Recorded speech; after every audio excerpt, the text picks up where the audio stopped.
होती या दिवसभर फक्त त्या फोनवर बोलत बसशील बस.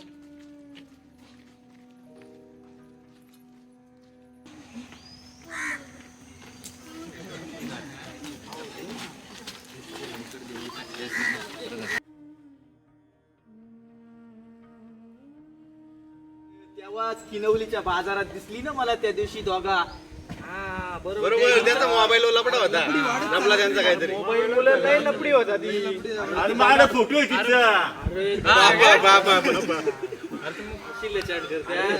बघा तेव्हा फोनवर असायची ही न्यूज चालली कपडे धुवायला तरी फोनवर, दुकानात आली तरी फोनवर चॅटिंग बघा होता चॅटिंग वर. आणि ते कपडे गाड्यावर जाताना दिसले होते तसं तुझ्या रिक्षामध्ये येते ती रिक्षामध्ये